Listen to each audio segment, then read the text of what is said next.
Channel के like कीजिए, subscribe कीजिए, शेयर कीजिए। भोलेनाथ के चरण में प्रणाम करती हूँ, मैया भवानी के चरण में प्रणाम करती हूँ, गणपति के चरण में प्रणाम करती हूँ, हम अपनी माता पिता के चरण में प्रणाम करती हूँ। मेरा प्रणाम स्वीकार हो प्रभु, मेरा प्रणाम स्वीकार हो। सभी देव देवी के चरण में प्रणाम करती हूँ, मेरा प्रणाम स्वीकार हो प्रभु, मेरा प्रणाम स्वीकार हो। राजा था, राजा के 3 बेटी थी।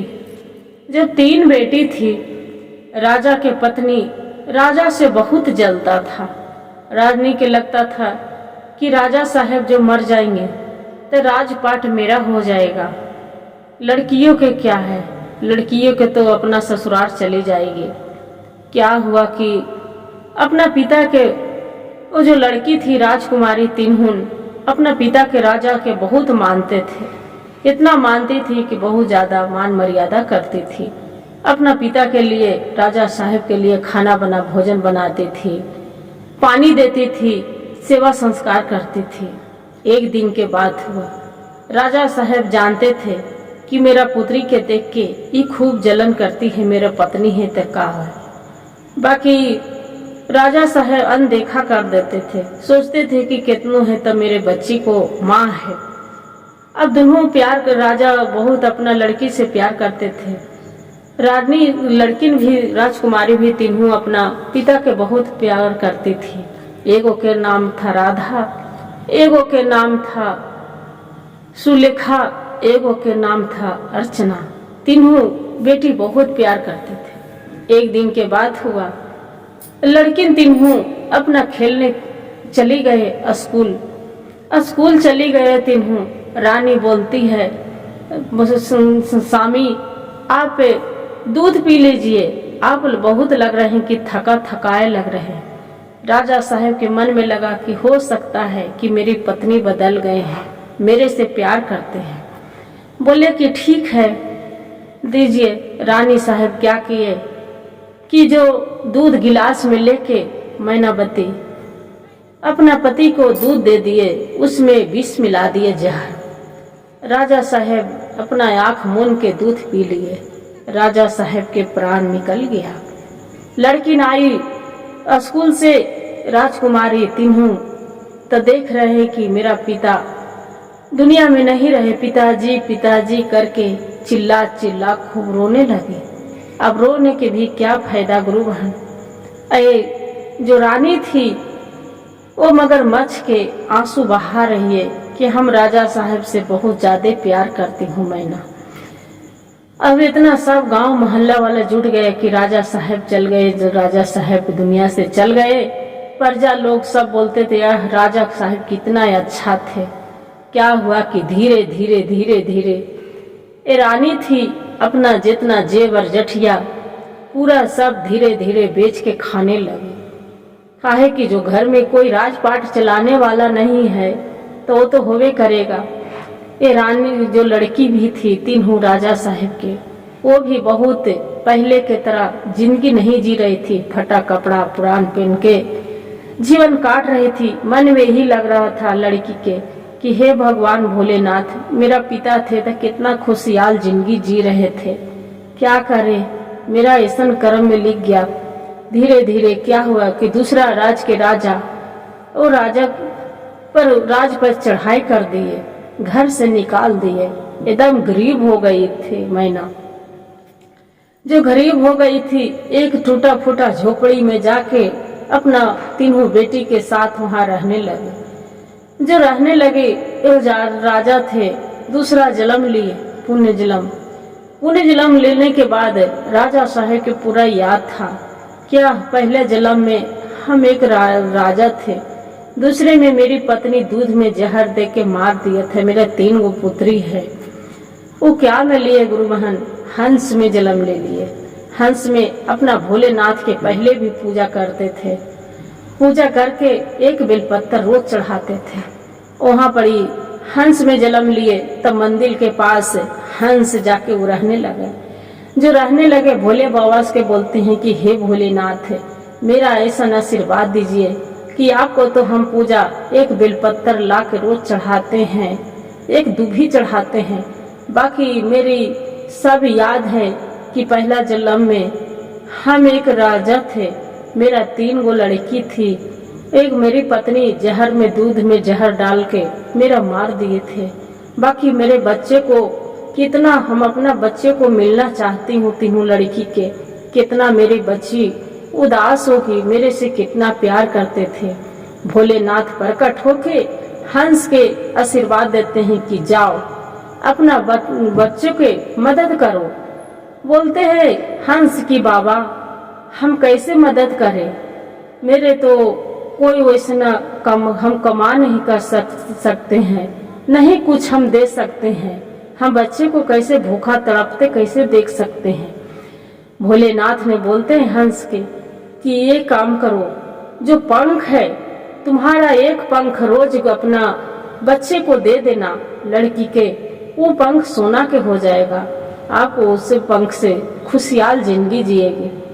बोले हंस उड़ते उड़ते राजा को जो महल था, अपना महल में जाके देख रहा है तो वहां पड़ी उसका लड़की नहीं थी, रानी भी नहीं है, जो नहीं है। हंस बहुत उदास होकर चल गया। हंस उड़ के फिर भोलेनाथ के जाके बोलते हैं कि हे बाबा भोलेनाथ है, आप तो बोले कि अपना बच्चे को मदद कर सकते हैं, मेरा बच्चे तो वो राज दरबार में है ही नहीं, वो दूसरा राजा कोई बैठा है मेरा दरबार में, मेरे बच्चे कहाँ हैं। भोलेनाथ बोलते हैं कि देखो आप चिंता ना करो, आप एक नदी है, नदी के पार एक झोपड़ी टूटा सा है, वही झोपड़ी में आपका 3 बच्चे और वहाँ रानी रह रही, गुजर बस कर रही है। काहे कि बहुत गरीब हो चुकी है, कुछ भी नहीं है उसका पले, जैसा कर्म करता है उसका फल मिलता है। हंस बोलते हैं कि हे बाबा मेरे बच्ची की क्या गलती है, मेरे बच्ची तो आपको रोज सेवा करते हैं, मेरा भी सेवा करती थी, अब हम क्या करें। हम बाबा भोलेनाथ बोलते हैं कि हंस आप तो इस जन्म में आप हंस में लिए हैं, एक काम करो कि उड़ते उड़ते तुम जाओ अब वहाँ जो नदी के पार एक झोपड़ी टूटा सा है, वहाँ आपको 3 लड़की है। हंस वहाँ से उड़ते उड़ते नदी के पार एक झोपड़ी पर देख रहा है कि मेरे लड़की पर नजर पड़ गया। जैसे लड़की के नजर पड़ गया, हंस अपना एक पंख तोड़ के गिरा दिया। लड़की जो हंस था, राजकुमारी सुलेखा अपना माँ के जाके दे देती है, माँ एक पंख है, देखो ना सोना के पंख है। माँ उसका पंख ले जाके बाजार में बेचकर चावल दाल आटा लाके बच्चे को खिलाती है। और बाद में ये जो हंस रहता है देख के खुश हो जाता है कि लो हम अपने बच्चे को तो इतना मदद करें ना। एक दिन वैसी रोज हंस उड़ के जाता था, एक पंख जाके गिरा देता था और बाद में पंख लेके राजकुमारी अपना माँ के दे देती थी कि वैसी धीरे धीरे रानी के बहुत लोभ लग गया कि काहे न वो हंस रोज गिरा देता है पंख, उसका पूरा पंख हम काहे न कवार दे। क्या हुआ कि एक दिन लड़की सब वहाँ घूमने के लकड़ियाँ काटने के लिए जंगल में चली जाती है। हंस गया, जाके जैसे ही हंस देखते हैं रानी कि ये हंस आके रोज पंख गिराते हैं, कटोरी में दूध रख दिए, उसमें जहर डाल दिए। जहर डाल के लगे कि हंस दूध पीने लगेगा तो ये सब पूरा पंख इसका ये मर जाएगा, इस सोने के पंख मेरा हो जाएगा। बाकी जैसे दूध रखे और रानी पास में जाने लगे, ये जो हंस था दूध नहीं पिया, वहां से उड़ चले। और बाद में हंस समझ गया कि रानी मेरा जाल बिछाया है मारने के लिए, जैसे पहला जन्म में मेरा दूध में जहर दे के मारा था, अबरी आज फिर दूध में दे के जहर फिर डाले है मारने के लिए। वो समझ गया, फिर उड़ के जाके फिर भगवान से बोलते भोले बाबा से कि हे भोलेनाथ, आज तो मेरी पत्नी ने फिर मारने के लिए जाल बिछाई थी, दूध में जहर दिए थे, बाकी मेरा समझ में आ गया काहे कि दूध वो हरियर हो गया था, इसलिए बदबू मार रहा था, दूध तो हम नहीं पिए, उड़ गए हैं। भोले बाबा बोलते हैं कि हंस आप हार मत मानो, अपना बच्चे से तो मिलना है ना राजकुमारी से, जाके मिलो। फिर हंस उड़ते उड़ते जाते हैं और जाके देख रहे हैं कि उनको बेटी, हंस के तीनों बेटी बैठे हैं दुआरी पर, खड़ा है, अपना पिता को राह नहीं देख रहे हैं। बोलते यार जो मेरा पिताजी रहते तो आज जैसे हंस मदद कर रहे हैं वैसे ही मेरा वो भी तो पिता जो करते, आज इतना हमने के दुख तकलीफ नहीं होता। हंस के सुन के आंख से आंसू निकल रहा है। एक पंख गिरा दिए, जैसे पंख गिरा दिए और बाद में लेके और राजकुमारी अपना माँ के दे दिए, माँ ले जाओ। वो माँ उसका बोलती है कि सुलेखा तीनों बेटियन के, वो बेटियां काहे न हंस के पकड़ के पूरा पंख उसका नोच लेते। बेटी बोलती है माँ आप ये बात क्या बोल रही है, ये तीनों पंख उसको हंस के एक तो मदद कर रहा है, गरीबी से दूर कर रहा है, रोज एक सोने के पंख गिराता है, उसका पंख कवार देंगे, बताओ ये तू क्या लालच कर रही है। बोले कि ठीक है बेटी हम तो मजाक कर रही थी, झूठ बोल रही थी, ऐसे ठीक है मत करना।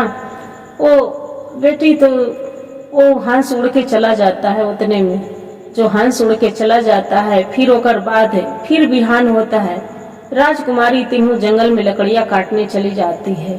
एक क्या करते हैं कि एक जाल बिछाती है जो रानी रहती है। जैसे हंस आते हैं और बाद में आ रहा है हंस, ऊपरे जाल, हंस जाल में फंस जाता है, उसका पूरा पंख नोच दिए, पंख नोच के लेहू लेहान हो गया। राजकुमारी देखते हैं कि बोलते हैं माँ ये तो तू क्या किया, तो सोने के पंख नहीं, पूरा जैसे पाँख रहता है वैसे पाँख हो गया, वो लेहू लेहान हो गया।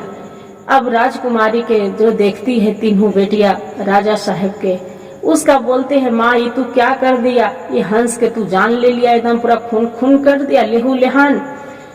उसका जड़ी लाके और हंस के पूरा मलहम पट्टी करते हैं। बोलते हैं कि हंस आपको कुछ नहीं होगा, आपको हम कुछ नहीं होने देंगे।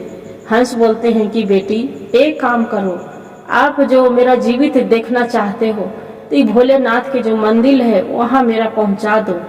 वो करते हैं कि ठीक है। जाके राजकुमारी तीनों मिल के हंस के वही मंदिर के द्वार पर पहुँचा देते हैं। वह अपना राजकुमारी अपना छिप के खड़ा हो जाती है। हंस जाके फिर भगवान से भोलेनाथ से ठोठ मार के बोलते हैं कि हे भोलेनाथ, आज तो मेरी पत्नी, पहला जन्म में तो आप जानते थे कि दूध में जहर देके, आपसे हम बताए थे, दूध में जहर देके मार दिया था, आज इसका पूरा पंख नोच लिया। ये तो मेरी भला हो राजकुमारी के, हमारे तीनों बेटी के, कि मेरा बचा लिया से आज देखो मलहम पट्टी करके जड़ी बूटी लगाया है कि थोड़ा राहत आराम मिल रहा है, आज तो हम मर ही गए थे। तो इतना बात जो सुनते हैं राजकुमारी बोलते हैं कि मेरा पिता के वो मार दिए थे। फिर इतना जाके हंस के बोलता है कि पिताजी आप मेरे पिता हैं, आप चलिए मेरा घर चलिए, आपको बिना आप नहीं, मेरा अधूरी जीवन है। बोलते हैं कि बेटी हम तो एक हंस ठहरे, हम जाके क्या करेंगे, आपको तो हम खुशहाल जिंदगी नहीं दे सकते हैं। भोलेनाथ फिर उसका धीरे धीरे फिर बोलते हैं कि हंस आप चिंता न करो, आपको फिर हम सोने के पंख दे देंगे, आप अपना मदद कर सकते हो, अपना राजगद्दी पर बैठ सकते हैं। बोले कि ठीक है।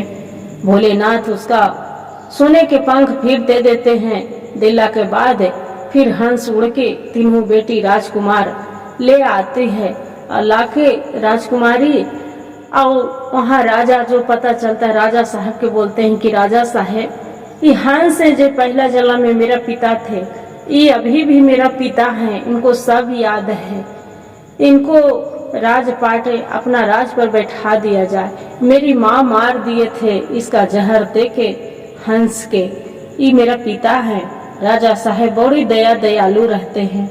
बोलते हैं कि ठीक है, आपको जो पिता है तो राजगद्दी पर इसका बैठा दो।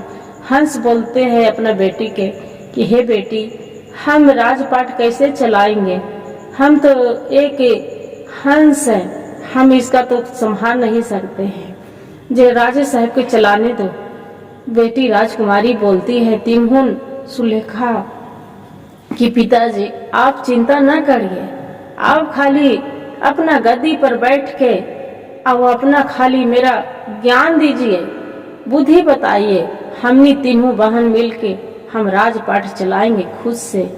तीनों जो रानी रहती है उसका कारागार में डलवा देते हैं राजकुमारी, और हंस के गद्दी पर बैठा देते हैं। हंस सोचते हैं कि ये तो मेरी राजकुमारी, तीनों बेटी शादी किया करे जुकुर हो गए विवाह। राजा साहब को बोलते हैं कि हे राजा साहब, हम तो एक हंस ठहरे, हम किसी को दरवाजे दुआरी पर तो हम जा नहीं सकते हैं।